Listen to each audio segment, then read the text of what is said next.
നമസ്കാരം കൂട്ടുകാരെ, ഞാനിന്ന് അവതരിപ്പിക്കുന്നത് കോഴിക്കോടുള്ള ചാത്തമംഗലം തിറയാട്ട കലാസമിതിയുടെ ഒരു വീഡിയോ ആണ്. ഈ വീഡിയോയിൽ നിങ്ങൾക്ക് തിറയാട്ടത്തിന്റെ വിവിധ രൂപങ്ങളെക്കുറിച്ചും അതിലെ വേഷവിധാനങ്ങളെക്കുറിച്ചും കലാകാരന്മാരെക്കുറിച്ചും ഒക്കെ അറിയാം. അപ്പോൾ നമുക്ക് വീഡിയോയിലേക്ക് കടക്കാം. തിറയാട്ടത്തിൽ ഓരോ വേഷത്തിനും അതിൻ്റെതായ പ്രത്യേകതകളുണ്ട്. ഭഗവതി തിറയ്ക്ക് ഉപയോഗിക്കുന്ന ആഭരണങ്ങൾ അണിയുമ്പോൾ ആ വേഷത്തിന്റെ പ്രൗഢിയും ശക്തിയും നമ്മൾക്ക് മനസ്സിലാകും. വെള്ളാട്ടിന് ഉപയോഗിക്കുന്ന ആഭരണങ്ങൾ കുറച്ചുകൂടി ശാന്തവും പ്രകൃതിയോട് ചേർന്നതുമായിരിക്കും. നാഗകാളി തിറയ്ക്ക് വേണ്ടിയുള്ള ആഭരണങ്ങൾ അല്പം കൂടി ഗൗരവവും രൗദ്രതയും നിറഞ്ഞതായിരിക്കും. നാഗകാളി വെള്ളാട്ടത്തിന്റെ വേഷവിധാനങ്ങളിൽ കൈകളിലും കാലുകളിലും ചമയം ചെയ്യുന്നത് വളരെ ശ്രദ്ധേയമാണ്. കൈകളിലും കാലുകളിലും ചുവപ്പ്, കറുപ്പ് എന്നീ നിറങ്ങൾ ഉപയോഗിച്ചാണ് ചമയം ചെയ്യുന്നത്.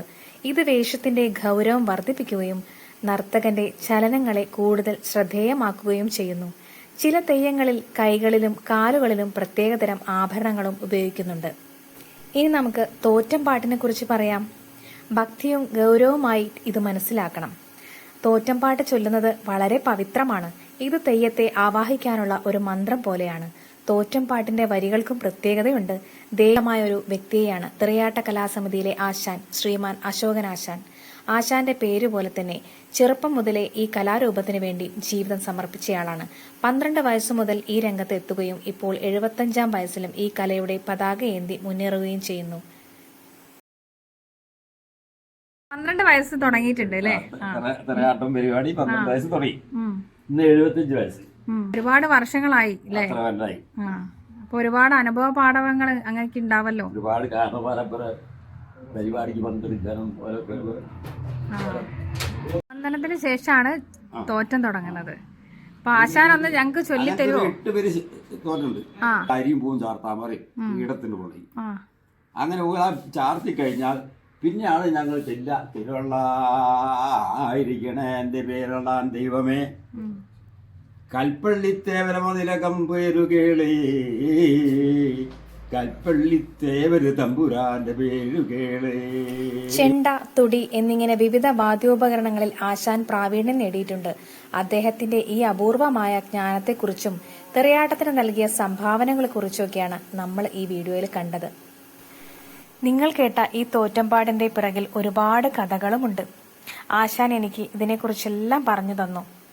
നല്ല രീതിയിലുള്ള ഒരു അവതരണം തന്നെയാണ് ആശാൻ എനിക്ക് അവതരിപ്പിച്ചു തന്നിട്ടുള്ളത്. കാലമായിലെ വീര്യമുള്ള തമ്പുരാനെ. ദേവീന്റെ ആണോ അത്? അതായത് നെഞ്ചത്ത് കിട്ടുന്ന പിന്നെ ഭഗവതികളുടെ നാഗകാളി. നാഗകാളി ഈ വർഷത്തിനുള്ളതാണ്. അതെ അതെ.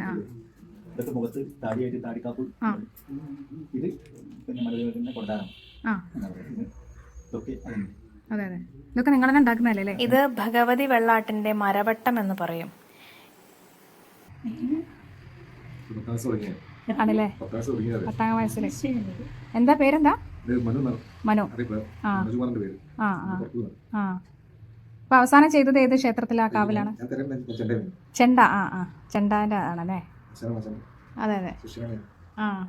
അപ്പൊ ആശാന്റെ ശിഷ്യൻ ഓരോ പണിയിലാണല്ലേ? ഇതിപ്പോ എന്താ ഉണ്ടാക്കുന്നത്? കയ്യിലിടുന്നേ. അപ്പൊ അതിനായിരിക്കും ഇത് സെറ്റ് ആക്കുന്നത് അല്ലേ? പടിയരങ്ങാണല്ലേ ഉണ്ടാക്കുന്നത്? നിങ്ങളുടെ പേരെന്താണ്? ഗിരീഷ്. കുറെ വർഷങ്ങളായില്ലേ ഈ ഒരു മേഖലയിൽ വർക്ക് ചെയ്യുന്നത്? ഇത് അരഞ്ഞാണത്തിലേക്കുള്ള. ശരി. നമ്മുടെ കാവുകളിലും മറ്റും ഉത്സവം നടക്കുന്ന സമയത്ത് ഒരുപാട് പലതരത്തിലുള്ള തിറകളും തെയ്യം, വെള്ളാട്ട്, ഇങ്ങനെ ഒരുപാട് കലാരൂപങ്ങൾ നമ്മൾ കാണാറുണ്ട്. ഇതിൻ്റെ പിറകിൽ ഒരുപാട് അധ്വാനമുണ്ട് എന്നുള്ള തീർച്ചയായിട്ടും നിങ്ങൾക്ക് ഈ വീഡിയോയിലൂടെ മനസ്സിലാക്കാമെന്ന് ഞാൻ കരുതുന്നു. അതുപോലെ തന്നെ മികച്ച കലാകാരന്മാരെ, വളരെ ജ്ഞാനികളായ കലാകാരന്മാരെ നമ്മൾ തിരിച്ചറിയുന്നുവെന്ന സത്യം കൂടി ഈ വീഡിയോയിൽ ഞാൻ നിങ്ങൾക്ക് മുമ്പിൽ അവതരിപ്പിക്കുകയാണ്. തിറയൊക്കെ ഇഷ്ടപ്പെടുന്ന എല്ലാ കൂട്ടുകാരും ഇത് ലൈക്ക് ചെയ്യാനും കമൻറ്റ് ചെയ്യാനും ഷെയർ ചെയ്യാനും മറക്കരുതേ. Thank you.